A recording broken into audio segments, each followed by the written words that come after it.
We'll do it live. Fuck it. Do it live. I'll write it and we'll do it live. And thing sucks. In 5, 4, 3. Citizens of the internet, how y'all doing? This is episode 54 of the Politics Show. Believe it or not, only 54 episodes, maybe a couple, give or take a few. You know, in the early days, I tried starting by just doing segments individually. So I kind of had like a little bit of a, you don't care about all that. You want to know what's in the news. I'll tell you what's in the news today. Trump on trial and Mayorkas surviving impeachment. I didn't even know they were impeaching him. That's interesting. But apparently one of the first what's his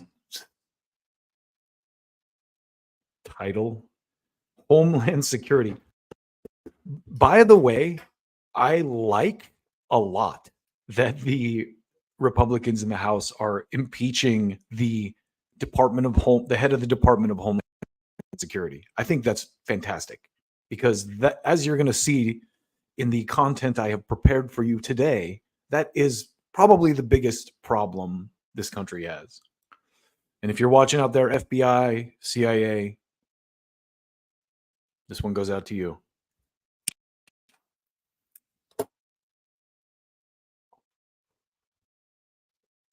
So we're going to get started. I know you care about Trump. I know that you care about Mayorkas' impeachment. Yo, we here now, stupid. Yo, we here now, stupid. Yo, we here now. I do stupid. hate that by default, StreamYard has the sound drops on a loop. I think it's because there's like background music and the background music is supposed to run on a loop, but no one uses it for that. Who uses it for that? It should be off by default. I'm going to send a nasty letter to the support team at StreamYard. No, I'm just kidding, actually. I'm not going to do that, but because StreamYard is frankly a very awesome solution, and props to StreamYard. Anyway, enough of my rambling. I know you care about Mayorkas, and I know you care about Trump's trial, but if you do, you can tune into CNN because they got all the latest for you there. Here, we're going to be talking about real news. Things that actually matter.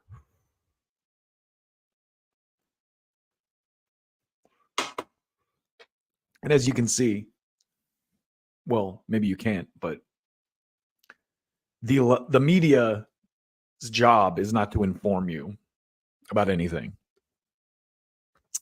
Today's episode, we got some piping hot stories for you. We got some stuff involving Dennis Kucinich, which we're going to start with. We got some really hot stuff involving JFK, which this story has been out there in the ether for a long time, but this guy who was on Napolitano's show, Jerome Corsi, who's famously written a ton of great books, very against the grain author, has a new book out about the subject.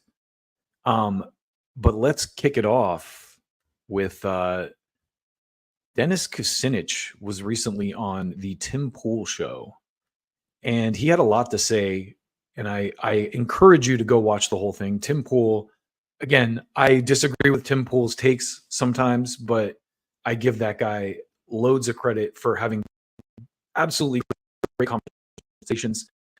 Aside from having like very left-leaning guests, a lot of the time when they will show up on his show, he also has good conversational kind of elements with Ian kind of being more of like the lefty guy, and Phil being like the right-wing apologist, which is, I think, very accurate description of what he does, what he adds to the show. But let's get this started. Watch this clip with your boy Dennis Kucinich. Democratic Party today as compared to where it was maybe 20 years ago, 10 years ago? There's some major differences, particularly on issues of war. Very pro-war. It's an understatement. There are some major differences. Yeah. It almost flipped from Yeah, where it well, was 20 years it. ago. I'm sorry. Go ahead, George. I was just going to say it almost flipped from where it was 20 years ago. Right, it did. I remember there was nothing but criticism for Afghanistan and Iraq on the Daily Show. And all Yeah, that but stuff. then Obama got elected and they stopped caring. Well, it wasn't just Obama. not Let me wrong. just say that. He's not. I was wrong. just going to say it almost flipped from where it was 20 years ago. Right, it did. I remember there was nothing but criticism for Afghanistan and Iraq on the Daily Show. And all Yeah, that stuff. but then Obama got elected and they stopped caring. 100% correct. I've said this several times, but Obama's greatest success was converting the Democratic Party into a neocon institution. Obama was Dick Cheney's cousin. Well, it Look it wasn't up. just Obama. Let me just say that, I have personal experience in this. I mean, I led the effort in organizing votes against the war in Iraq. And we had 125 Democrats Absolute gangster. who voted against the war. The party has changed, and I think it's a number of reasons why. There's a Democrat in the White House. That Democrat has been a hawk for a good part of his entire career, and there's fewer and fewer. There's less and less competition. I like how he corrected himself there. He's like, for the most, his entire career, because people who know who Joe Biden is on the quote unquote left didn't vote for him because this is who he is. He is a neocon. Among defense industries, and the defense industry is the juggernaut that Eisenhower warned about when he said, "Beware of the military-industrial complex." We're there right now, and so Yeah, we're going to talk a little bit later about what happened to one of the presidents after Eisenhower. I believe he was the next president after Eisenhower. they basically have control of the White House and the Congress. It's been ever thus that the Democratic Party, and I think it's probably true of the Republicans as well, if you have the White House, the leadership of the House will generally follow whatever the president wants. So this is a problem because the political parties are there's people in both parties who are favoring war now. And it's very dangerous for this country. The majority very of both dangerous. parties. So you noticed a conglomeration or I guess of military industrial complex. They were buying each other out and consolidating. Yeah, it's happened. There used to be, multiple people in the defense industry competing. Now they keep on getting smaller and smaller. I'll tell you what's happening. They're jacking up the price of war materiel. And as a result, the taxpayers are paying more and more and more and getting less and less and less. When I got to Congress in 97, we had a hearing with the Inspector General on the committee I was on, the government reform. And at that point, they said that the Pentagon had over $1 trillion in accounts they hadn't reconciled. I found out that the Pentagon, according to this report that we were given, had over 1,100 different accounting systems. And it's set so nobody knows what's going on. So the money's stolen. The American people are getting hosed by this system, which takes their money. We now spend about $1 trillion for preparing for war. The actual Pentagon plus intelligence, and we're driving our country into debt. We're in a sense in a position where they create wars to justify their existence.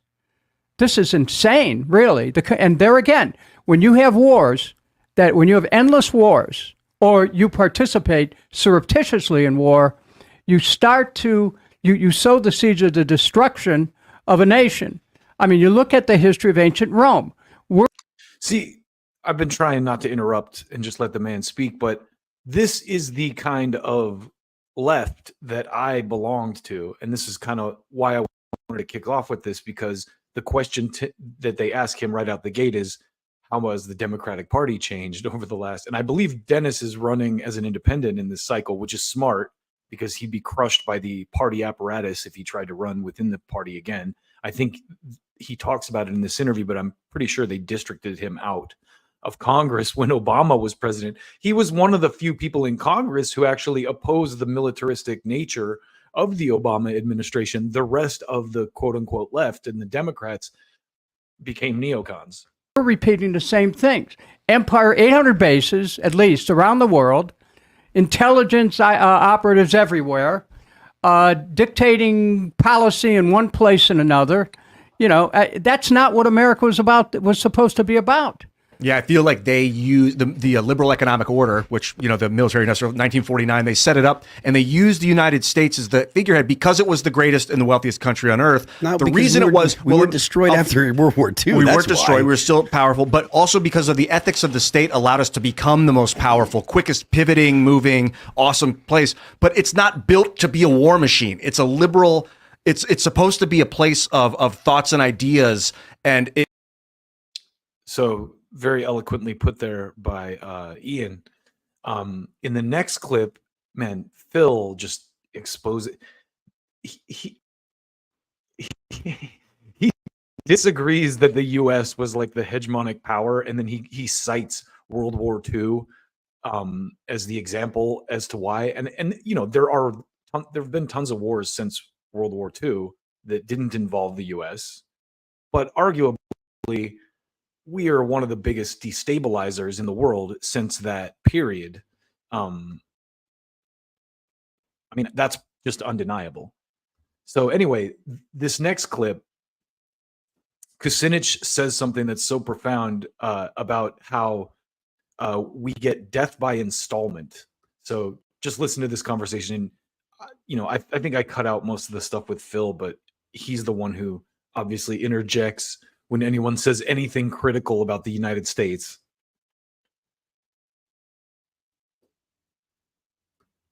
I just don't want a world economic fascist, technocracy. Were you going to say, Dennis? Well, we moved towards a one world econotechnic system. But look, instead of one great war, which we could still have for those who are interested in war. If you're out there and you want a great war, we've got people in our government right now who are looking to expand war in the Middle East, looking to expand a war with Russia, and would love to have a war with China over Taiwan. Now, I would submit that while we haven't had the Great War again, we've had what the writer Celine would call death on the installment plan. Yeah. Explain. Well, you know, all these go back to Iraq, Libya, the war that's been percolating in Syria.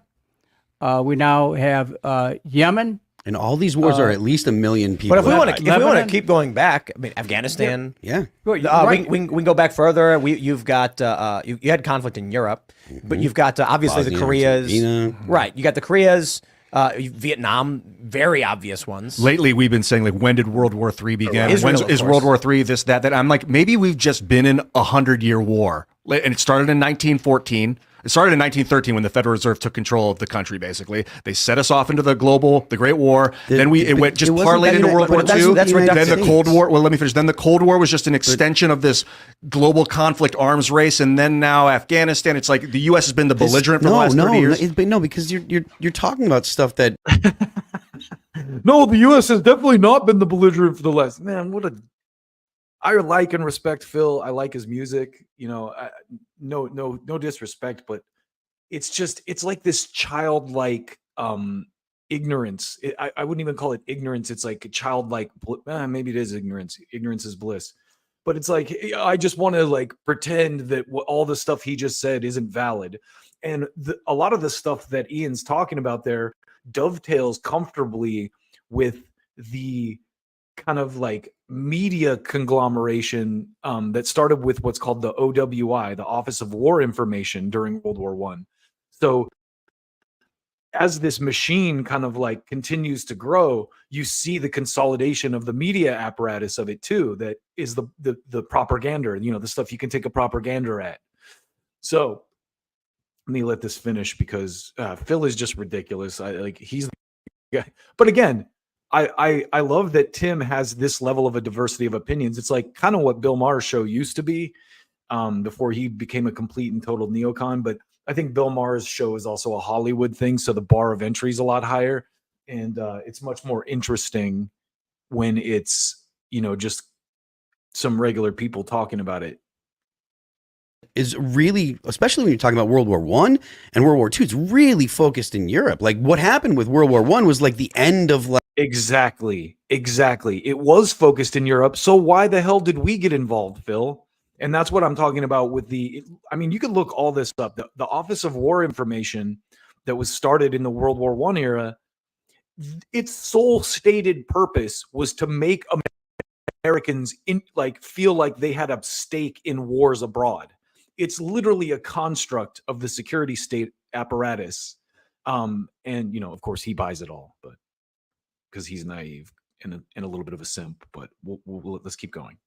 Like feudalism and figuring out which way like a lot of the former kingdoms were going to go. And then World War II was, you know, arguably because of the way that the Treaty of Versailles treated Germany after I mean, we didn't have to have World War II. We didn't need. But anyways, I would. You know, but again, the reason we don't have to have the Ukraine war either, Phil. But you know why we do? Because it's good for the bottom lines of the people who fucking have the reins of the media and the political apparatus in the United States. So that could not be any more clear to, I think, everyone at this point who's not a complete and total buffoon that still believes in Santa Claus.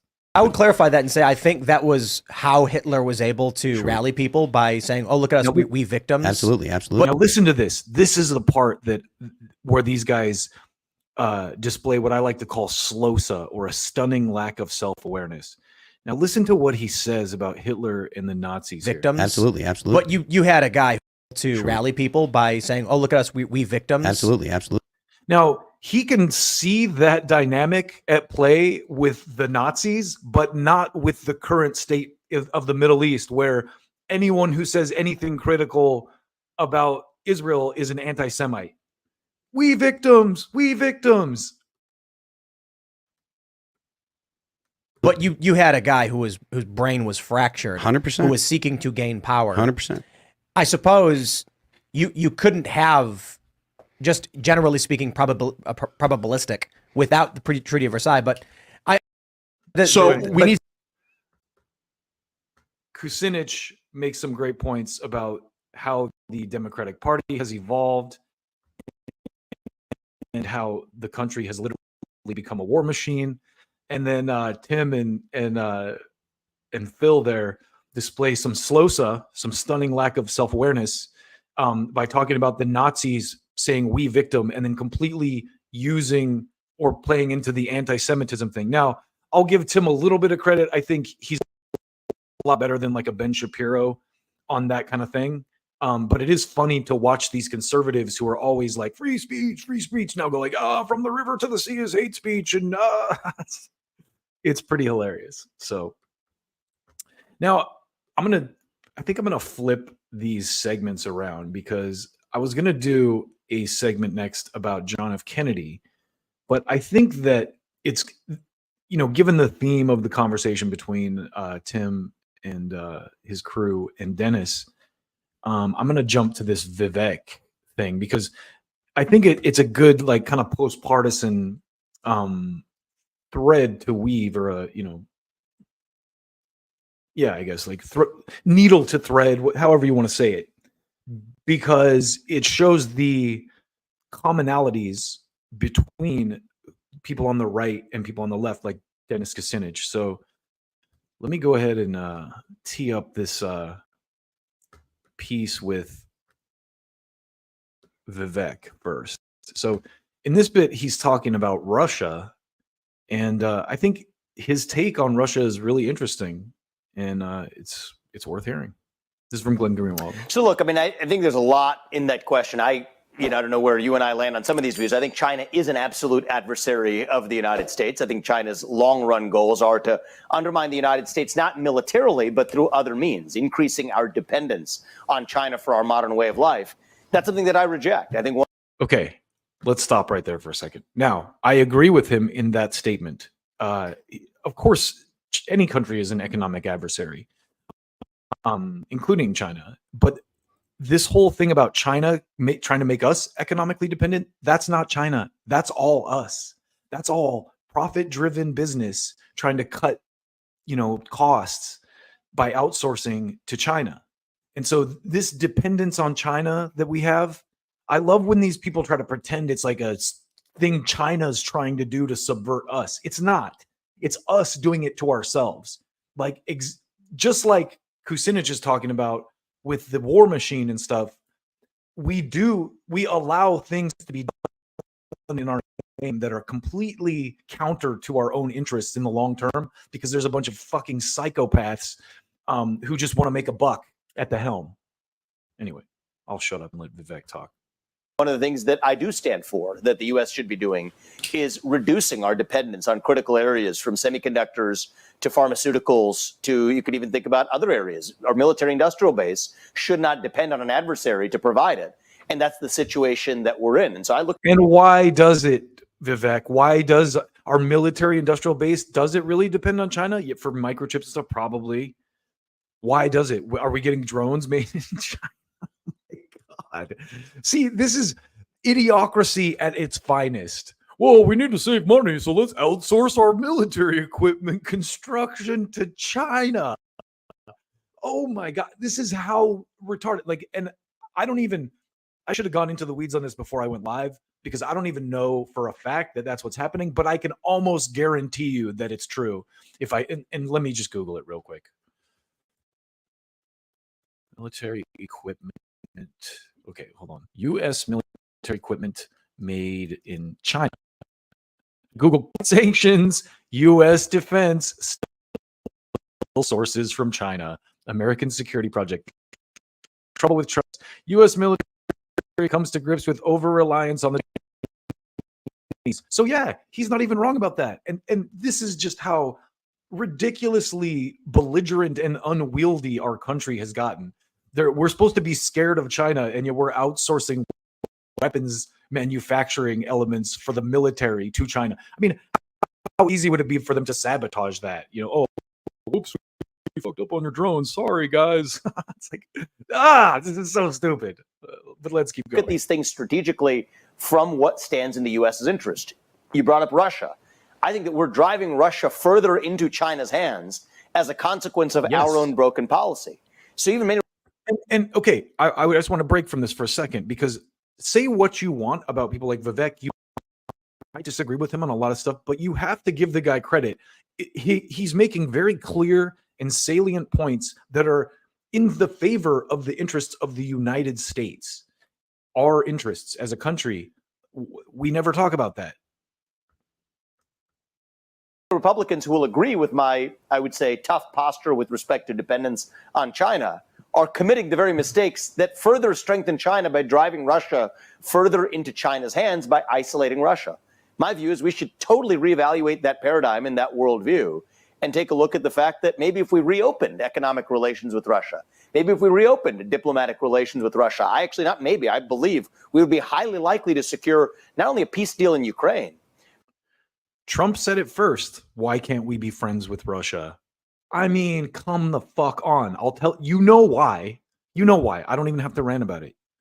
But use the peace deal in Ukraine to move from a bilateral international world order between the United States and China to a trilateral one, where neither of Russia nor China nor the United States are necessarily aligned, but that actually could set up more stability globally and better advance. Yo, by the way, a little known secret, Russia has more nukes and better military technology than the United States does. They also launched a satellite before us.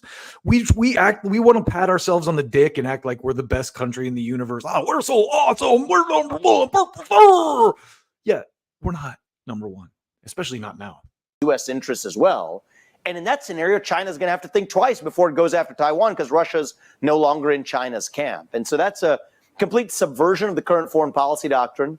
I think that those are, far more pressing questions for the United States than any question in the Middle East right now. And I do think that once you've sorted out the relationship of decoupling Russia's relationship with China, pull Russia out of its military alliance with China, then I think a lot of the other alliances that we worry about are really the product of our own creation. Whether you're talking about Iran or in other countries, I think that and for making points like this, he will be called a Putin lover. He will be called an isolationist, or not an isolationist. He's actually trying to talk. He could flip the narrative on these people. Why are you being an isolationist? Because they want to spend money on weapons. those are secondary to me from the number one issue, which is dismantle the Russia-China relationship. I think that can be done diplomatically, and I think that that is achievable in the same way that Nixon did that in reverse in the 1970s. He pulled Mao Zedong out from the clasp of Brezhnev-led USSR. I think Putin can be like the new Mao, and I think that should be, I believe, the top foreign policy focus, certainly diplomacy focus, of scoring a near-term win. And I think that we can achieve it if we subvert the classical view that we're not supposed to engage with Russia. We're actually pushing Russia further into China's hands, which is the single greatest risk factor to increasing World War III. And I do think we're closer to World War III than we've ever been in my lifetime, Glenn.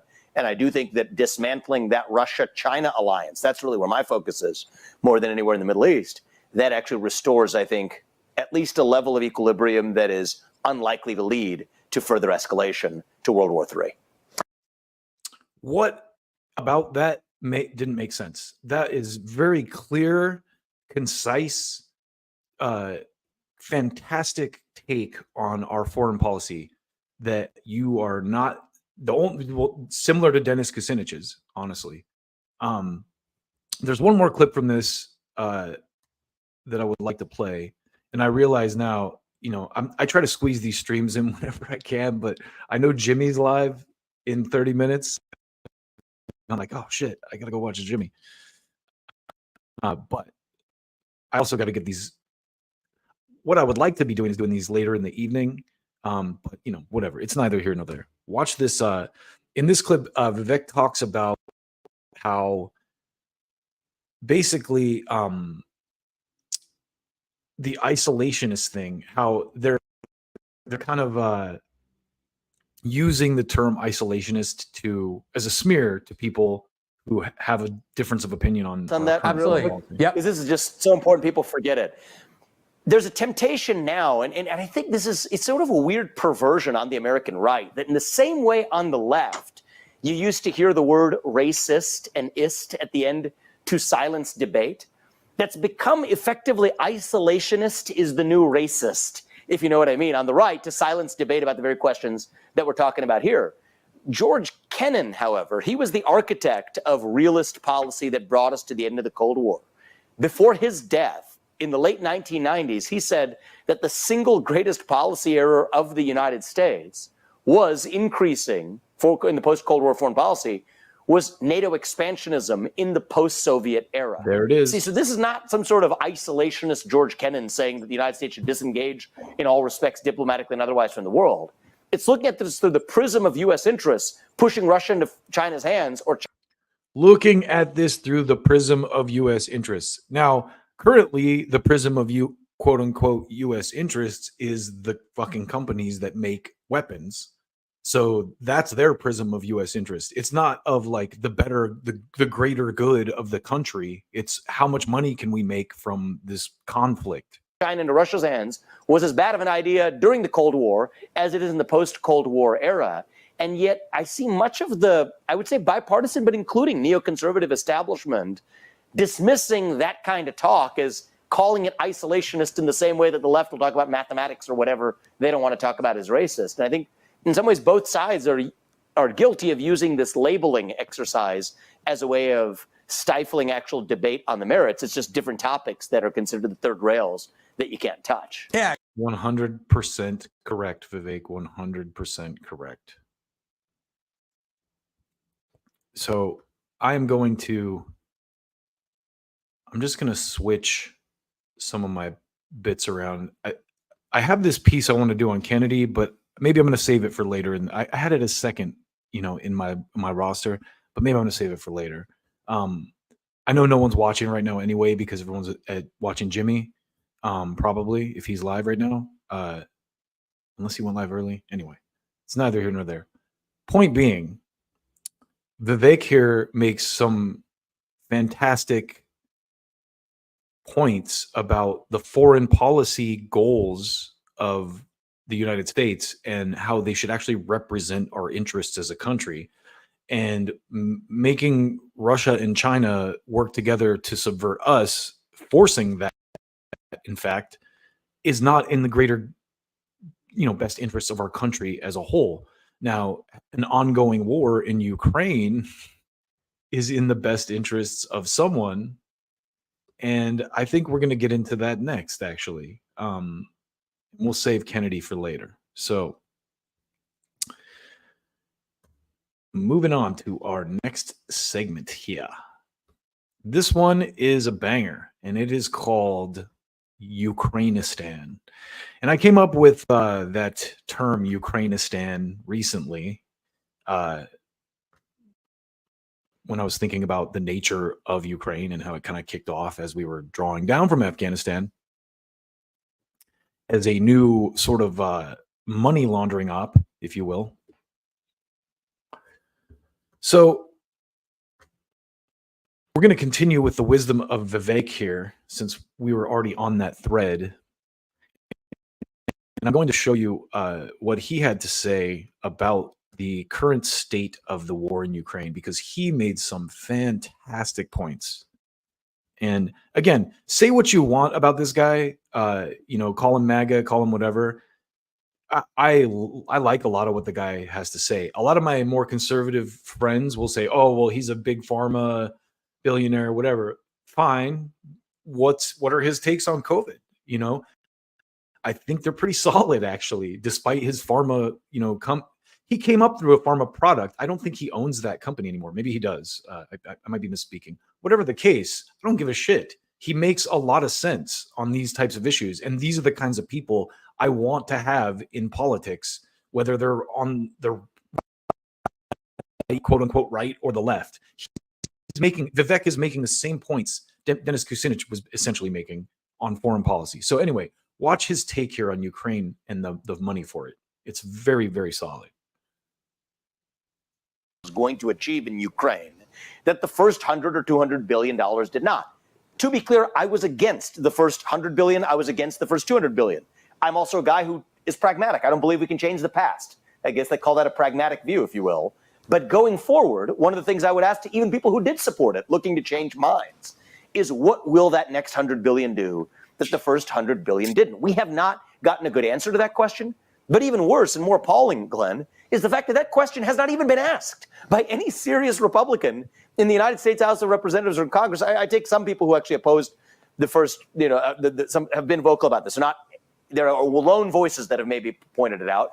But as a leadership, the Republican Party and the Democratic Party, for that matter, has not even stopped to ask that most basic of questions. And then the further question. A very solid question. What is the next 100 billion going to accomplish that the first 100 billion did not?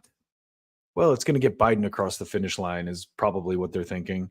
I'm sure there's a lot of it being funneled to people as well. I mean, that's a lot of money. Like, just you could funnel $100 million to like 100 random, a lot of people with that kind of money be like, yo, here's 100 mil. It's insane.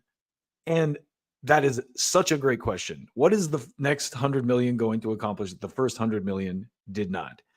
And the reason you will not hear anyone in Congress asking that question is because this is the Ukrainistan war. If that next $100 billion goes in, and even if Ukraine wins the war, what does winning the war mean?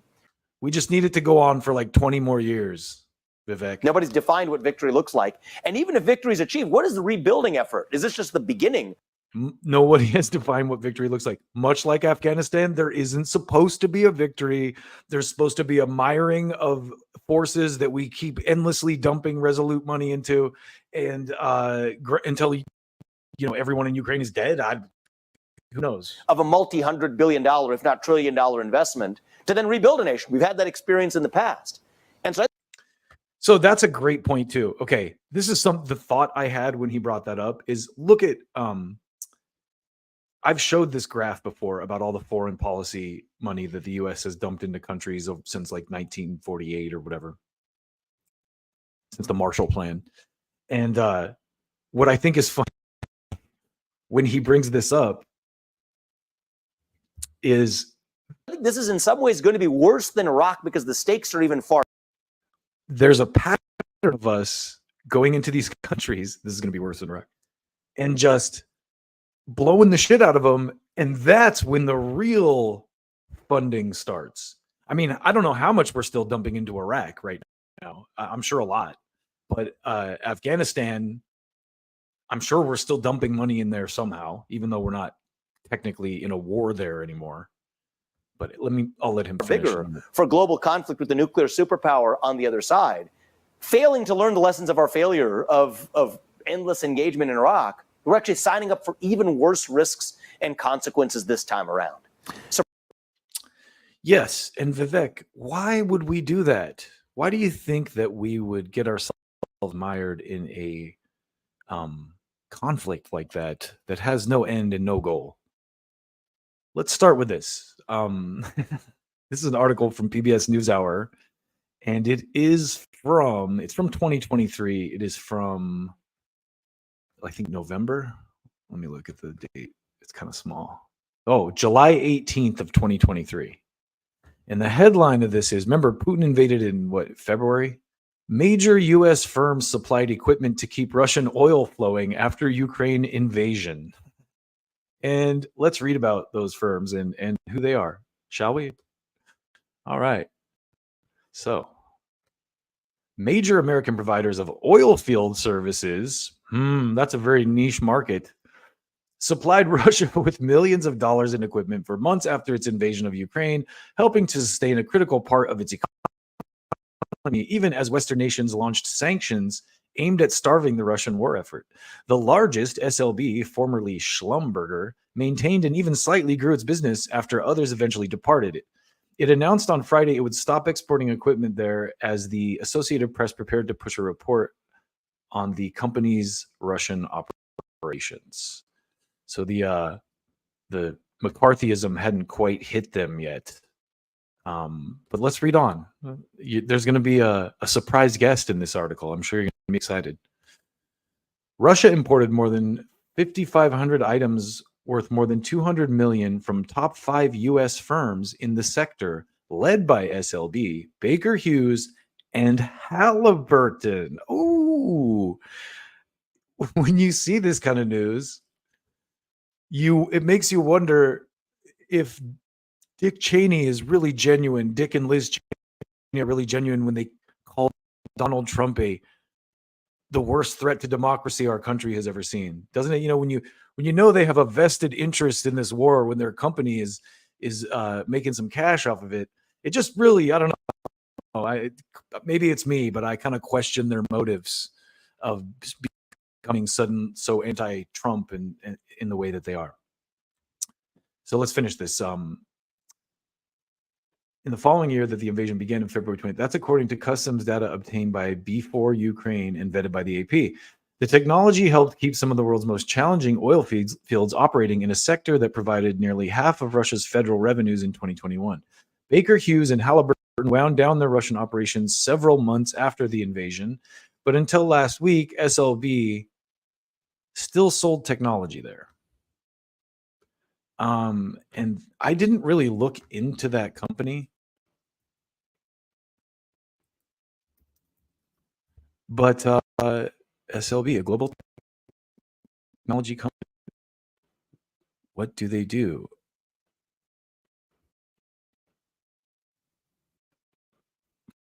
Interesting. Schlumberger is a global technology company. I'm gonna have to look into that. I don't want to do it right now. It'd be boring as shit. But that's an interesting. That's a whole interesting wormhole to go down. I'm sure my boy Ian Cancel This Clothing Company has maybe already gone down it. Anyway, let's keep moving. U.S. corporations cash in on Ukraine's oil and gas. This is Ben Norton, actually, from his new site, which I think is called Global Economic something. I have the logo in here, but Global Economic Policy. Hold on a second. Shout out. for that.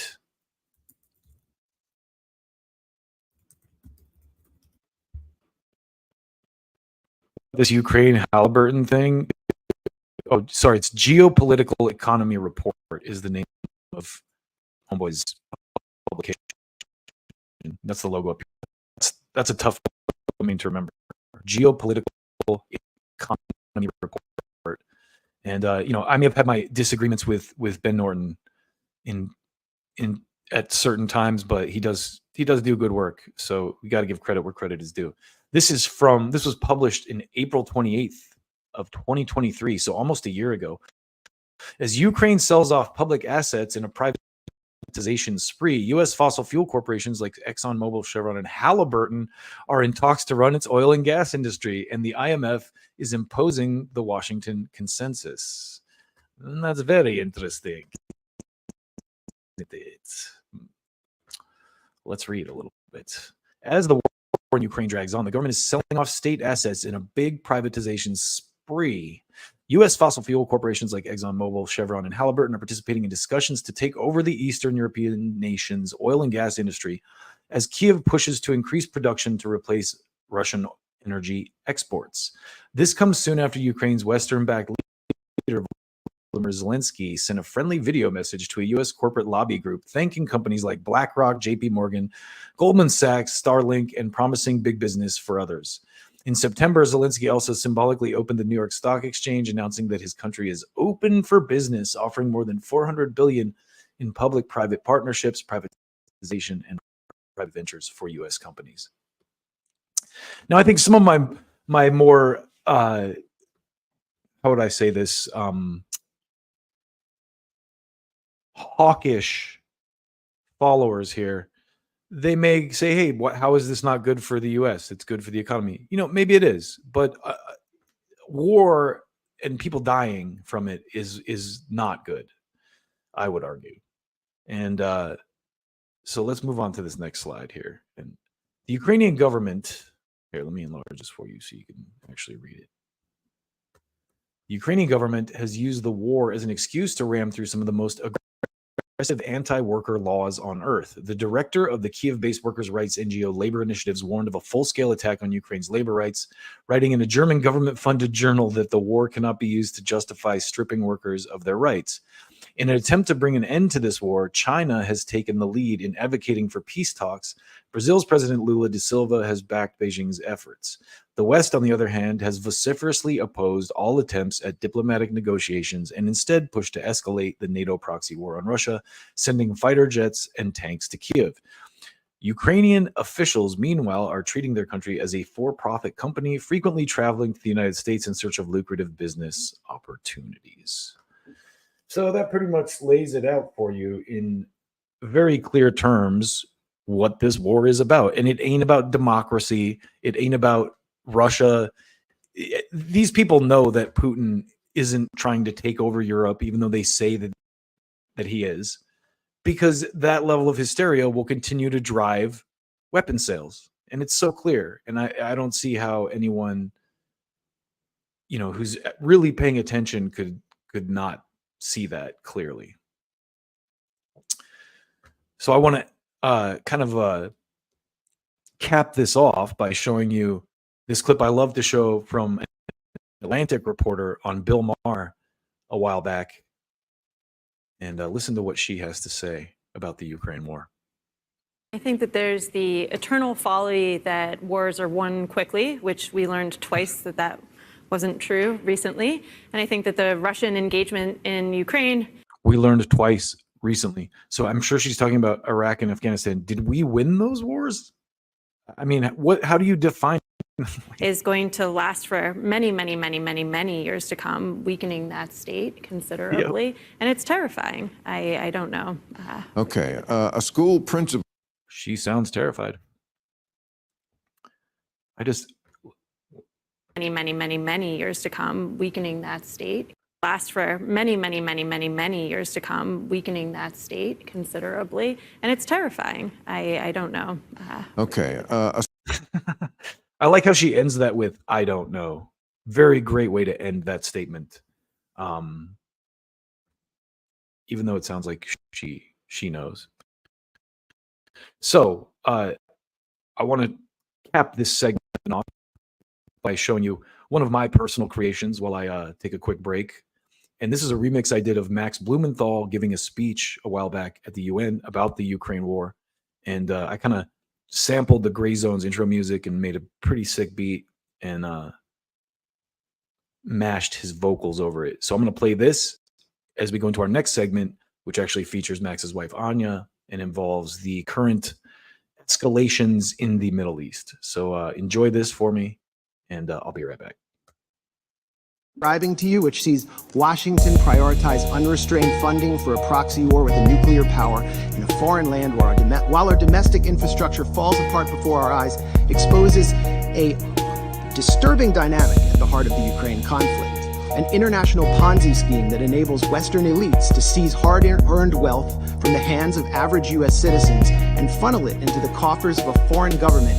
Indeed, military cemeteries in Ukraine are expanding almost as rapidly as the Northern Virginia McMansions and beachfront estates of executives from Lockheed Martin, Raytheon, and assorted Beltway contractors benefiting from the second highest level of military spending since World War II.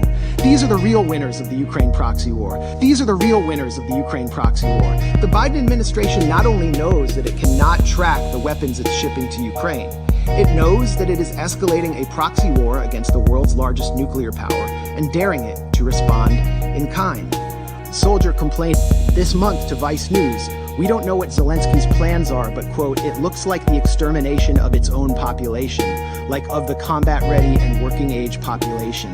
That's it." Indeed, military cemeteries in Ukraine are expanding almost as rapidly as the Northern Virginia McMansions and beachfront estates of executives from Lockheed Martin, Raytheon, and assorted Beltway contractors benefiting from the second highest level of military spending since World War II. These are the real winners of the Ukraine proxy war. These are the real winners of the Ukraine proxy war.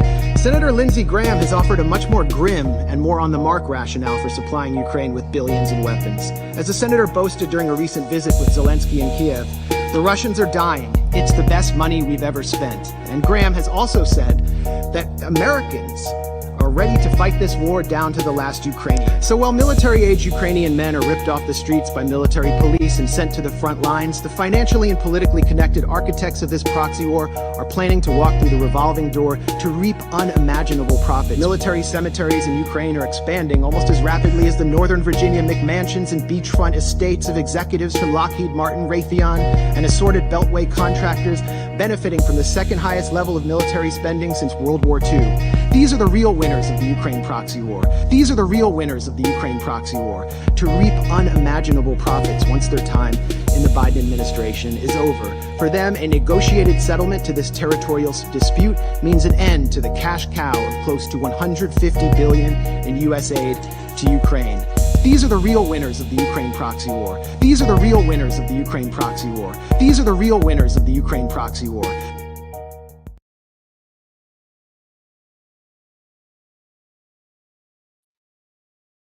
And we're back. Thanks for sticking around. We're going to move on to this is our last war focus segment, but it involves actually Max Blumenthal's wife, Anya Parampil. She was on Judge Napolitano's show, which if you haven't checked that out, I highly recommend. He has a lot of great guests. He has Scott Ritter and Jeffrey Sachs on there all the time. Max, Aaron, Anya. He clearly has a crush on Anya, which is great. But he does a lot of these like half-hour interviews, and they're always fantastic. And in this one, they talk about the war going on in the Middle East and the recent escalation that happened. So basically, the Israelis struck a consulate with some Iranian, I guess generals or military brass in it, and Iran responded by shooting some missiles at Israel. So here's what Anya and the judge have to say about it. Take a listen. A clip from a person I know you admire, speaking in a way that he typically does on the floor of the House of Commons. Mr. Speaker, I knew your father well for a very long time. He was a fine man, and I am sincerely sorry for your loss. There was not one single word in the Prime Minister's statement of condemnation of the Israeli destruction of the Iranian consulate in Damascus, which is the proximate reason for the event everyone is here in concert condemning. The judge left his mic on. I think you could hear him like get up and get his coffee or something. He was not even asked to do so by the front bench opposite. Kay Burley is the only person so far to demand that of a government minister. We have no treaty with Israel, at least not one that Parliament has been shown. And the Iranians are not likely to listen to him. When Britain occupied Iran, looted its wealth, and overthrew its one democratic socialist government in my own lifetime.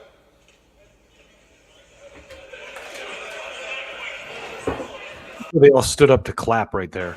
Well, Mr. Speaker, whatever may have happened a few weeks ago, it is absolutely no justification for launching more than 300 drones and missiles from one... I love the he sounds so weak. He's like, there's absolutely no justification for launching 300 drones and missiles sovereign state towards Israel. from one sovereign state. It's as simple as that. And in the honourable gentleman's question, not once did he condemn that action, or indeed the actions of Hamas in the region. There is no equivalence between... He's like, yeah, he didn't condemn Hamas.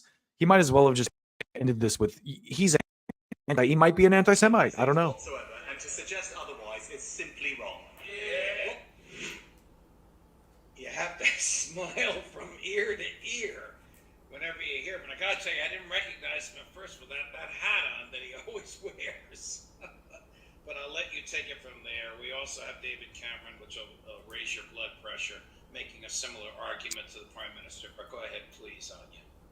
Just a side note on George, one of the greatest privileges of my professional career was that when I had a show on RT, I actually had a daily I forgot Anya had a show on RT. chat with George, because he can talk about anything and everything, and he does it so eloquently, but he can't just talk. He really knows the world. He's gone around the world, he's met people, he's seen the reality in places like Palestine and the Middle East himself, and he knows people in those governments. He gets how the world works. And what I notice about that clip is that he's actually speaking like a representative of the British. This is so weird. I did not hear this background noise when I picked up this clip, but you could hear him like he's got her on full screen. And I do this trick all the time, so I know. But you got to remove yourself from the stage, Judge, because we can still hear your mic, man. He's befuddled as to why the government in London have not denounced what was a clear violation of international law, the strike on the Iranian consulate building in Damascus, and pretty much asking why it is that the representatives of the British people are not standing up for this so-called rules-based international order that they love to speak of, just as our representatives, so-called representatives in Washington do. It's completely revealed their hypocrisy, and the way Prime Minister Sunak responds with such flippancy and kind of like as if he's an annoyed child really shows, I believe, how stressed the establishment in London and Washington are right now and being exposed by Israel's behavior. They have to constantly get out there and defend the actions of this genocidal parasite regime, and the public can see it with their own eyes, that they're lying and repeating talking points that just don't work anymore. And so when someone like George Galloway is able to stand up in Parliament and put it to their face, they have no response. It really makes me wish that... So in this next clip, she talks about kind of the hypocrisy of them condemning, Iran's attack and just kind of completely ignoring what happened before that. Degree of between what Israel did in Damascus and, as I said, 301 weapons being launched by the state of Iran at the state of Israel. For the first time, a state-on-state attack. 101 ballistic missiles, 36 cruise missiles, 185 drones. Those are they're all like reading from the same script too. A state-on-state attack. It was a state-on-state attack. Ah! That is a degree of difference. And I think a reckless... There's a degree of difference. How many people died in the Iranian attack, Mr. Cameron? and dangerous thing for Iran to have done. And I think the whole world can see all these countries that have somehow wondered, what is the true nature of Iran? It's there in black and white. Well, he's making that moral equivalency argument. Actually, it's not even moral equivalency argument. He's arguing that there was no right to defend under the UN Charter, of which Great Britain is, of course, a signatory.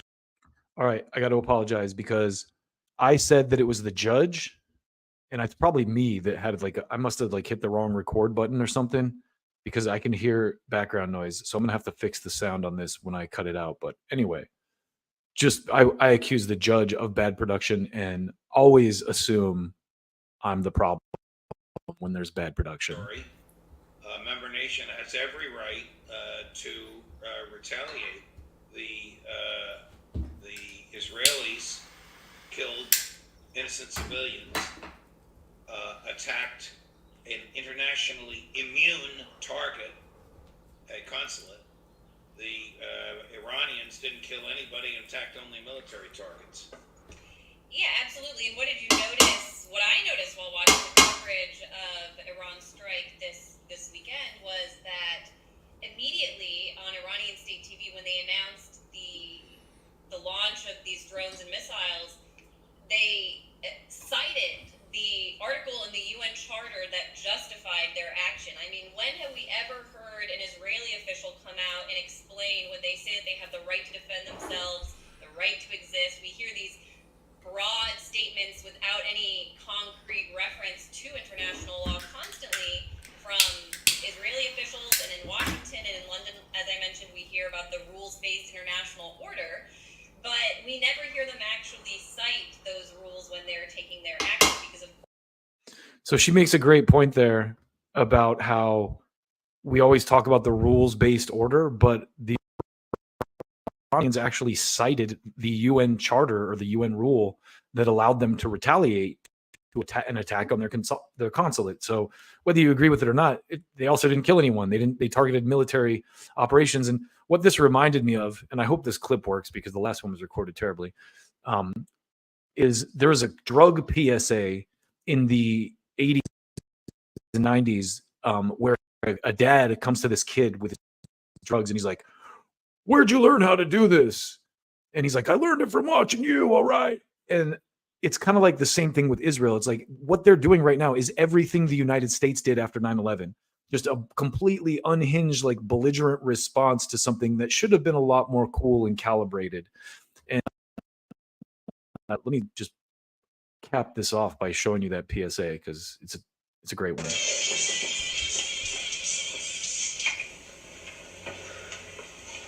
yours? No, I must have said you found it in your closet.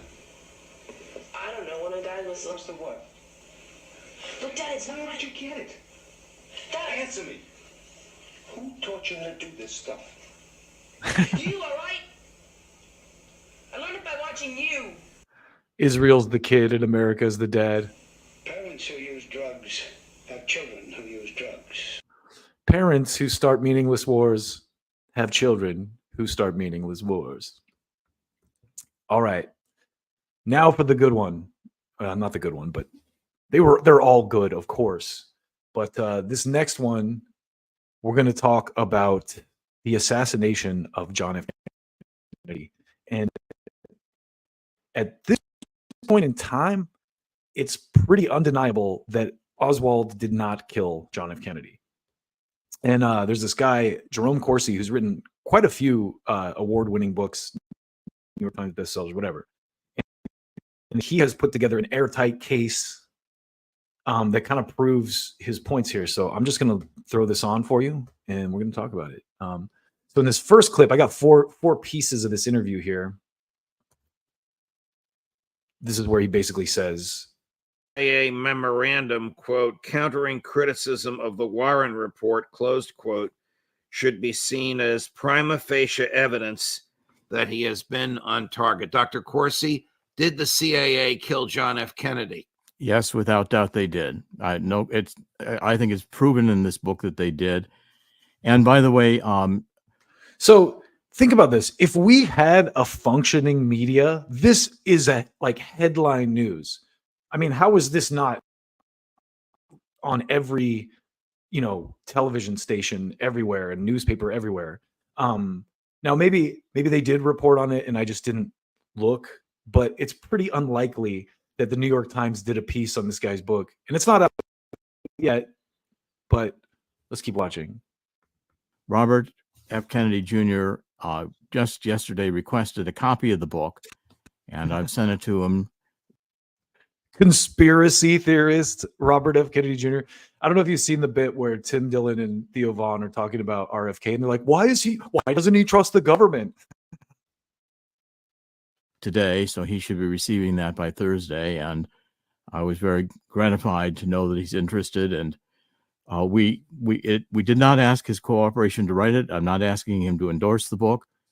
He's free to say whatever he wants to say. We shared with him an advance copy of the book so he would be prepared, and now he's asking to see the actual book. So I'm very encouraged that Robert Kennedy Jr. will see that this book is proof of everything he's been saying. So you have demonstrated conclusively that JFK was hit twice in the front of his head and once in the back. Can you explain to us the conclusions and then tell us about the bizarre autopsies? Yes, I will. And the book, which is the full title, The Assassination of John F. Kennedy, the Final Analysis.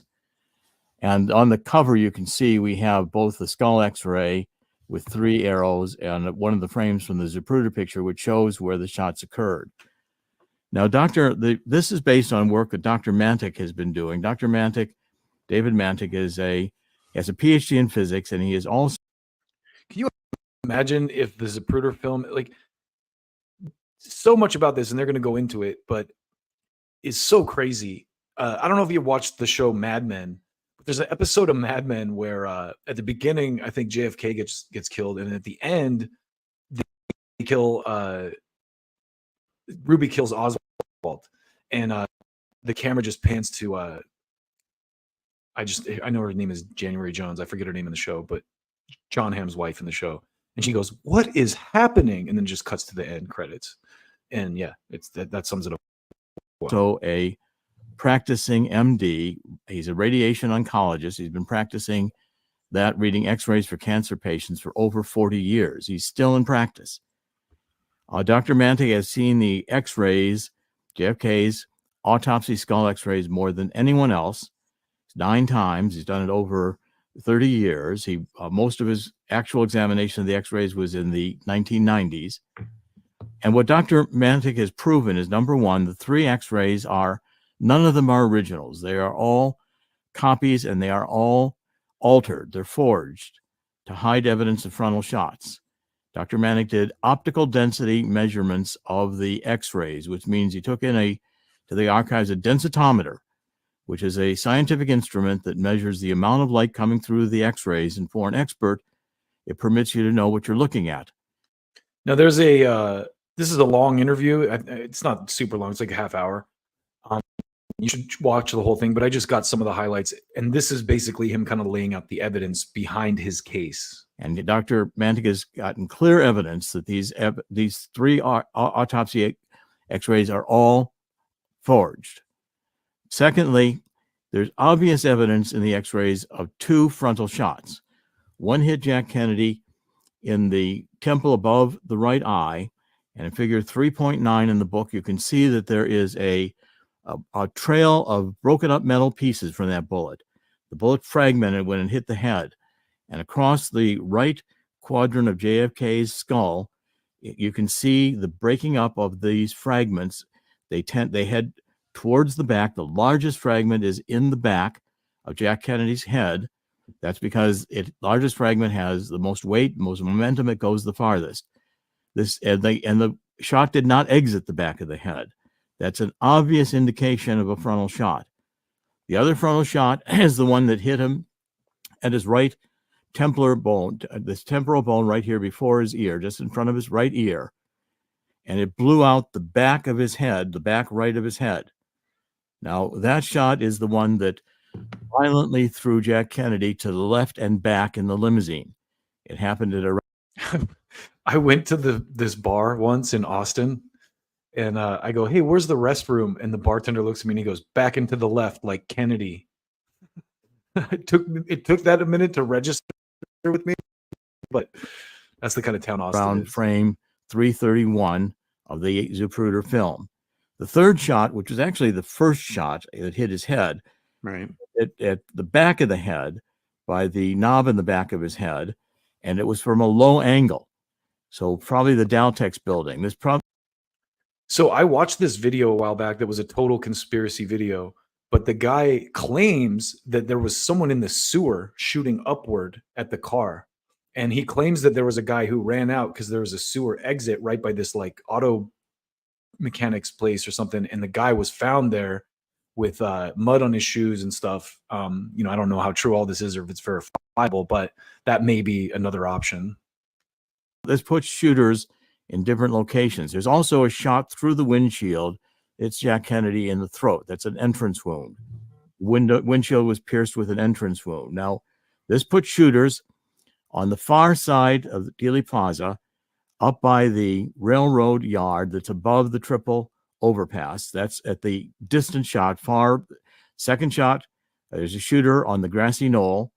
The shot to the right temple is clearly from the grassy knoll. And there's a shot probably from the Daltex building. At least 3 shooters, 2 frontal shots.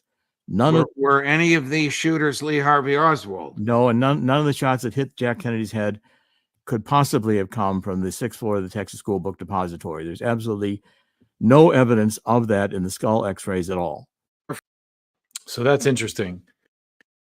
So he basically, now some other clips, another clip I got here, and I'm not sure which one is next, but he goes into, so you hear this and it just gives you a whole bunch of more questions like, okay, then how did they finger Oswald? How did he get there? So let me just keep going here and show you this next clip where he talks a little bit more about the nature of this whole thing. Who could have orchestrated all of this? You've described a series of events that had to involve, so far, at least a half dozen, maybe a dozen human beings. And agencies, because immediately after the assassination, all the information about Lee Harvey Oswald was provided to the press. That had to be a CIA operation. They had described Lee Harvey Oswald in the All Points Bulletin, Dallas police broadcast looking for the killer. It was... So this is really interesting to me because if you've watched any of my streams before, I am obsessed with the propaganda side of this. And what he's saying here is the media kind of worked in conjunction with the state to cover this up. Complete description of Lee Harvey Oswald. Full biographies of Lee Harvey Oswald were presented to the press, including internationally. We document that in the book. So the CIA, the military-industrial complex, he documents it. I'm going to have to read this book now, of course. General Curtis LeMay attended the autopsy. He was smoking a cigar at the autopsy, which was his characteristic. That was his characteristic feature. They asked him to stop smoking a cigar. He blew smoke in the face of the people who asked him to stop smoking the cigar. And the military attending the autopsy gave orders to the doctors as to what they were allowed to do and what they were not allowed to do. So you have the military, you've got the CIA, you've got the Secret Service. When the limousine arrived at Parkland Hospital, the Secret Service has buckets of water. They're taking away the blood from the back seat of the limousine. They're altering the crime scene. They're making sure that no one photographs the bullet hole through the front of the window. They get the car out of Parkland Hospital as fast as they can, and they arrange to replace the windshield in Dearborn, Michigan the next day or two. So someone said in the comments during this stream that the people at Parkland were right. Like the people at Parkland said there was some shenanigans, and this guy has studied this for the writing of this book. So I'm sure he has evidence to back his claims up. Like he said, I have documents. I have this documented in the book. So you have a complete cover-up in progress that involves at least the CIA, the Secret Service, the military-industrial complex, the Department of Justice, and the mainstream media, which reports everything the government is feeding it. And has for a long time. It's so wild how COVID really just like blew the doors open and made me question everything. I think it had the reverse effect on me that it had on a lot of people, but and the Dallas police. Did you go ahead? Did you leave out a name or a set of initials? Well, I mean, clearly, I think Alan Dulles is very much at the center of this, and LBJ, I think, was aware of the assassination. He approved the assassination. It happened in Dallas, where LBJ was from. That's one of the things when I watched, the Oliver Stone movie back in the day, I'm like, holy shit, like LBJ is so guilty because he's the next in line for power, first of all. But second of all this went down in his hood, in the place where he came up, where he has connections all over the place. He was going to be replaced on the presidential ticket by Jack Kennedy. There was an article the next week after the assassination that was scheduled to come out in Life magazine that would have exposed Billy Saul Estes, one of Johnson's top aides and associates, running sex clubs in Washington, D.C. and doing other illicit activity. Johnson's career was finished unless Kennedy was killed. That is wild. I did not know all that stuff. And again, I'm sure this guy, he did his research and wrote an entire book on this subject, so I'm sure he knows a lot. But let's keep going. And I think just to kind of take a quick aside here before we keep going, I wanted to kind of tie all these stories off because, our first batch of stories were all about the constant war state that we're at. And they lay this out, but this was a turning point in our history, a big one, obviously. And this guy, I like this guy because he does not hold back in anything that he says. So watch this next clip and we'll talk about it.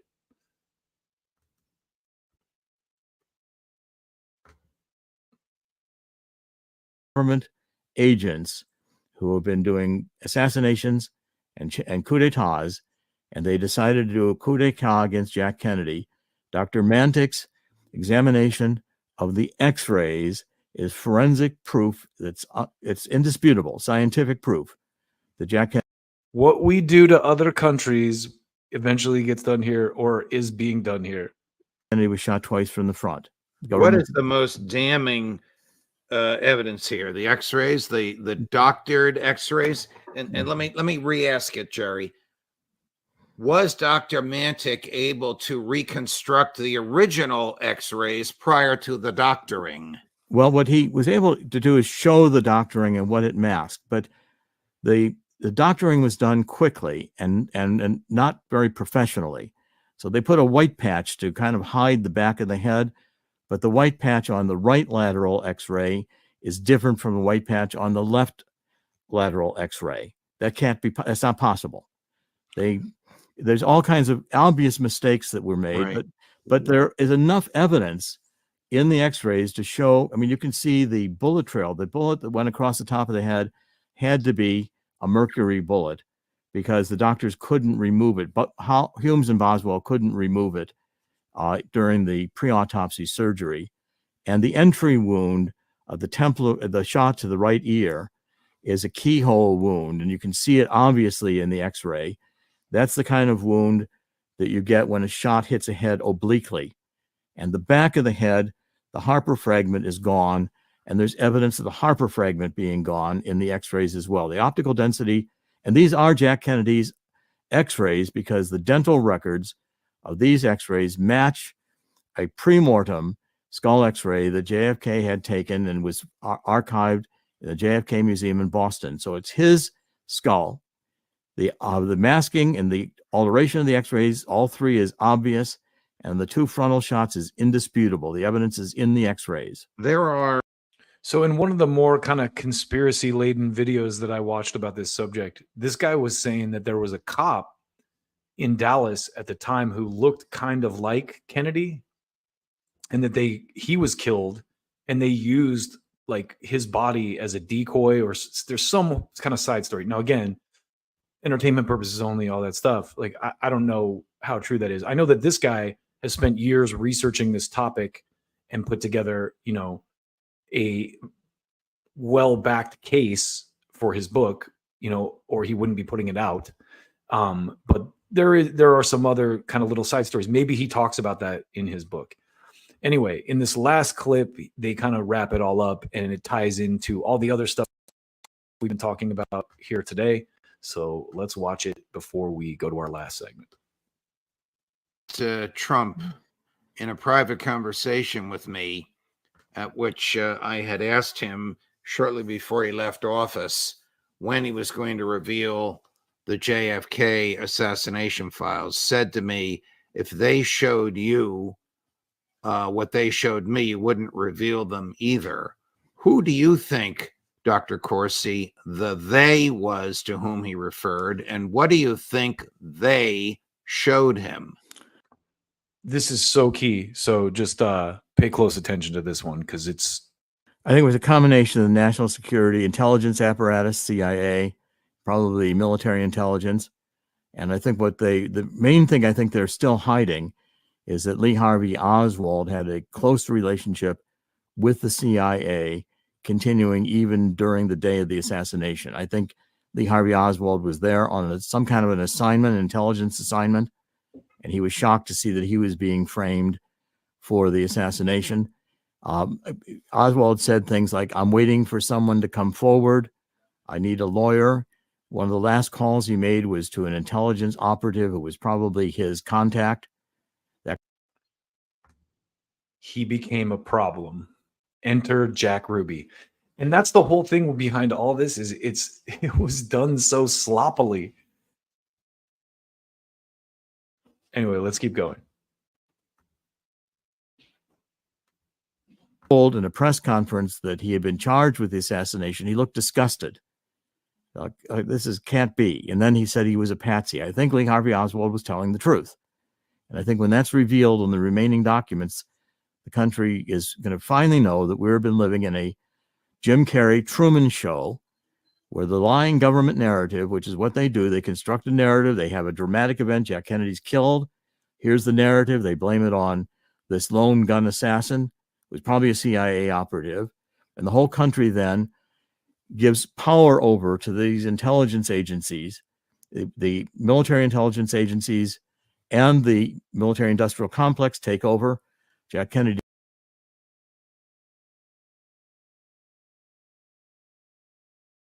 Interesting that this is the same playbook that's being used with the censorship stuff, right?